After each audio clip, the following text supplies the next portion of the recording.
केली देहू क्षेत्राला आणि भोवतालच्या अस्तित्वाला. जड गेलेली पहाट सूर्याला बोलावून आणण्यासाठी पोचली आणि क्षितिजा वरती तांबडं फुटू लागलं. नभांगणामध्ये लालिमा बसू लागली. भगवान भास्कर पूर्वेला उगवला, पण आजचा सूर्य नारायण उगवला तरी सुद्धा काळवंडल्यासारखा होता. त्याची सुवर्णमयी प्रभा देहू क्षेत्रावर जशी ओत प्रसन्नपणे पडत होती तशी पडली नाही. सकाळ झाली, सूर्योदय झाला. सूर्य वरती येऊ लागला.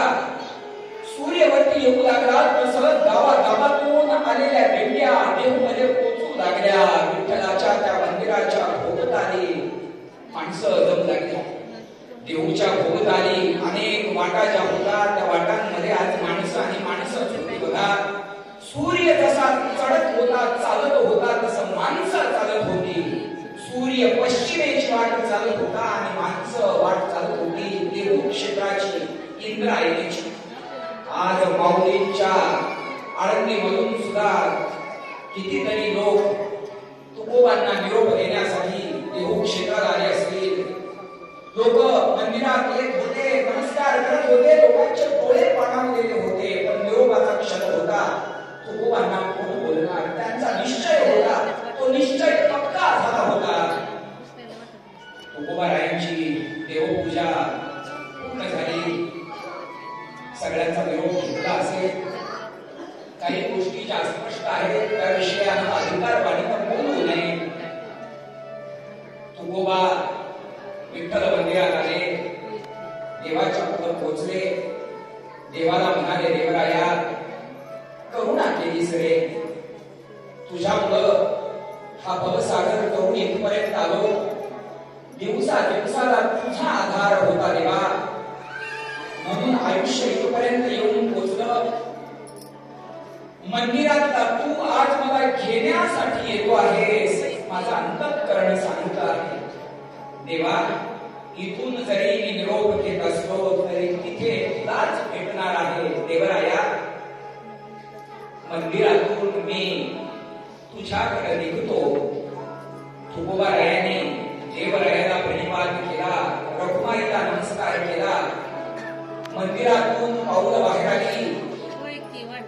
विश्वंभर बाबांच्या कृपेनं आलेला देवराय तुकोबांच्याकडे कौतुकानं बघता झाला. मंदिराला तुकोबांनी बाहेरून प्रदक्षिणा केली. कळसाकडे पाहिलं, कळसावरच्या ध्वजेकडे पाहिलं. दोघांनाही पाहून तुकोबाराय म्हणाले, बाबांनो तुमच्यामुळे देवाची आठवण होत होती. चालतो रे मी, निघतो आता. कळसाला सुद्धा निरोप दिला तुकोबारायांनी. देहूतली काही मंडळी तुकोबारायांच्या बरोबर चालू लागली बघा. तुकोबारायांचा एक एक पाऊल पडू लागला इंद्रायणीच्या काठाकडं. ज्या ठिकाणी नांदुरकीचा तो वृक्ष उभा होता त्या बाजूला तुकोबाराय चालू लागले. एका एका पाऊलांनी इंद्रायणी जवळ येत होती, जवळच होती, पण तिला आज दूर जाऊ वाटत असेल. काही क्षण माझ्या तुकोबांचे त्या देहू क्षेत्रातल्या मातीमध्ये त्या पाऊलांना स्पर्श करण्यासाठी मिळावे ही भावना असेल. इंद्रायणीची सुद्धा माणसं उभा होती दुतर्फा. सगळे लोक तुकोबारायांना नमस्कार करत होते. सगळे लोक डोळ्यात नासरांचा उघड होता. सगळे लोक तुकोबारायांचा निरोप घेण्यासाठी आले होते. मंडळी तुकोबा चालत होते. सगळ्यांच्याकडे बघून आशीर्वादाची भावना असली तरी सुद्धा देहाचं भान नव्हतं. अंतःकरण विठ्ठलाचं नामस्मरण करत होतं. हृदय आशीर्वाद देतही असेल पण मुख मात्र विठ्ठल विठ्ठल म्हणत होतं. कारण अंतःकरणात तोच विठ्ठल येऊन निवासासाठी राहिला होता. त्याला काही दिवस झाले होते. आता तुकोबांच्या डोळ्यांना तो नांदुरकीचा वृक्ष दिसू लागला. पाऊलं त्या बाजूला पडू लागली. अनेकांच्या डोळ्यातून आसमानचा ओघळ सुरू होता. आज केवळ इंद्रायणी वाहत होती. स्थूल रूपानं जमिनीवरून असं नाही तर प्रत्येकाच्या डोळ्यामध्ये इंद्रायणी अवतरली होती.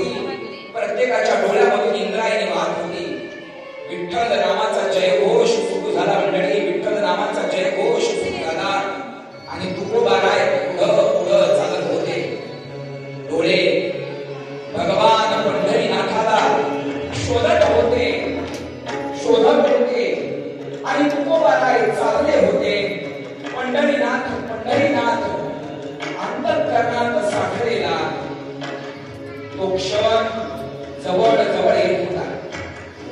देहान स्थितीत देवाचं नामस्मरण करत तुकोबा चालत होते. तुकोबांच्या पायाखाली आलेल्या रजतकणांना सुद्धा आज धन्य वाटत होतं. तुकोबांच्या भोवताली असलेल्या अस्तित्वाला हे दृश्य पाहताना रडवेलं होऊ लागलं होतं. क्षणाक्षणाने तुकोबा पाऊलं पुढं टाकत त्या नांदुर्गीच्या वृक्षाकडे चाललेले. दुसऱ्या कुणाला दिसला की नाही मला ठाऊक नाही, पण क्षितिजाच्या पलीकडे आकाशामधून शंख चक्र गदा आणि पद्म असलेला भगवंत तुकोबांच्या डोळ्यांना दिसू लागला. काही क्षण वाढावेत म्हणून तोही गरुडासारखं वेगवान वाहन असतानाही मंद येत असेल, पण तुकोबांच्या डोळ्यांना त्याचं दर्शन घडल्याबरोबर तुकोबांचं अंतःकरण त्याचं नाव घेऊ लागलं.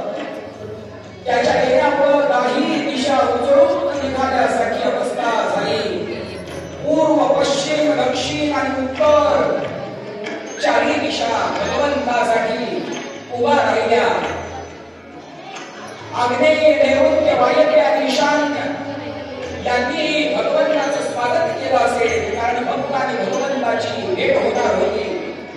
ऊर्ध्व आणि अधर दोन्ही दिशांनी सगळीकडून भगवंत दिसतो आहे असं तुकोबांना वाटत असेल. प्रकाश कोंडाळून आला होता, दिशा कोंडाळून आल्या होत्या आणि कोंडाळल्याची स्थिती विठ्ठल नामामुळे सुद्धा झाली असेल. सगळ्यांच्या मुखात तोच विठ्ठल होता जो मुखात होता तुकोबांच्या. मंडळी, आजचा दिवस आगळा वेगळा होता. देहूच्या कणाकणाला आज आनंद वाटला. आकाशाला तोच आनंद प्रतीत झाला. तुकोबांना नमस्कार करण्यासाठी आकाश सुद्धा आज झुकलं. माय इंद्रायणी आपल्या भूमिपुत्राला निरोप देण्यासाठी सज्ज झाली होती. भामगिरी आनंदून गेला होता. त्या भामगिरीला वाटत होतं त्या भक्ताचे काही क्षण माझ्या वाट्याला आले. घोरवडा पावन झाला होता. त्याला वाटतं याचं नाव घेत भविष्यात माणसं माझ्याकडे येतील. मी दगड, पण दगडाला सुद्धा महत्व आलं त्या भक्त राजामुळं. घोरवड्याला आनंद वाटला होता बघा. भंडारा शिव घालत होता, शिव घालत होता. भंडाऱ्याला वाटत होतं थोडासा जवळ असल्यामुळं मला सर्वाधिक तुकोबांची संगती मिळाली. रडत होता भंडारा. मंडळी, तुकोबांच्या गळ्यातली विनाश्रू ढळत असेल. स्वर जे प्रकट होत असतील ते सुद्धा करुण असतील. आज विना विठ्ठलाचं नाव घेत नसेल, आज तुकोबांचं नाव घेत असेल. चिकड्या देवरायाच्या नामस्मरणाबरोबर तुकोबांचं नामस्मरण करत असतील. सगळ्यांच्या हातातले टाळ सुद्धा आज गजर करत होते देवरायाच्या बरोबर तुकोबांचा. व्याकुळ होऊन सगळे तुकोबांच्याकडे पाहत होते. जमलेल्या सगळ्या लोकांच्याकडे तुकोबांनी काही भान नसल्याच्या स्थितीमध्ये पाहिलं असेल. आनंदाने चालले होते तुकोबा. सोहळा होता हा मरणाचा, मरणाचा नाही, मरणाच्या पलीकडे गेलेल्या जगण्याचा. लोकांसाठी ते मरण असा शब्द होता, पण हा सोहळा होता पुण्यमय पवित्र आत्म्याचा. हा सोहळा होता समाधीमध्ये न जाता समाधीस्थ होण्याचा. हा सोहळा होता देहपुराण पूर्णतः भगवंतात विलीन होण्याचा.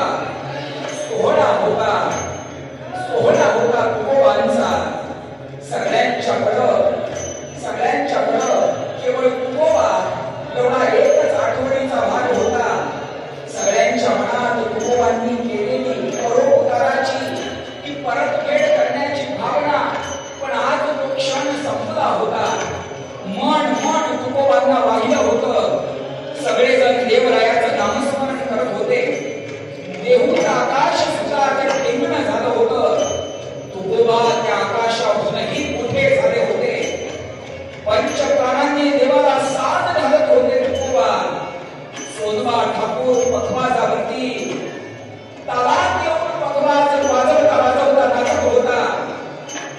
तुकोबा अंतःकरणातून देवाचं नाव घेत होते आणि मन बोलत होतं, वाढ वेळ झाला उभा पांडुरंग वैकुंठा श्रीरंग बोलावितो. पहिलं तरी देव येऊन उभा राहण्याची जी अवस्था होती बघा. तुकोबांना ती शुभचिन्ह अंतःकरणातून जाणवू लागली. आज प्रत्येकाच्या डोळ्यात पाणी होतं. सगळ्यांना वाटत होतं तुकोबांनी जाऊ नये, पण निरोपाचा क्षण होता. निरोपाचा क्षण होता. आकाशात ते दिव्य तेज सापडलं होतं आणि तुकोबा त्या नांदुरकीच्या वृक्षापर्यंत आल्यानंतर उभा राहिले. क्षणभरासाठी भानावरती आले आणि क्षणभरासाठी भानावरती आल्यानंतर जो जनसमुदाय तिथं प्रकट झालेला होता, जमला होता, त्यांच्याकडे पाहून जगद्गुरु तुकोबाराय म्हणाले, बाबांनो येतो आम्ही जातो तुरुकी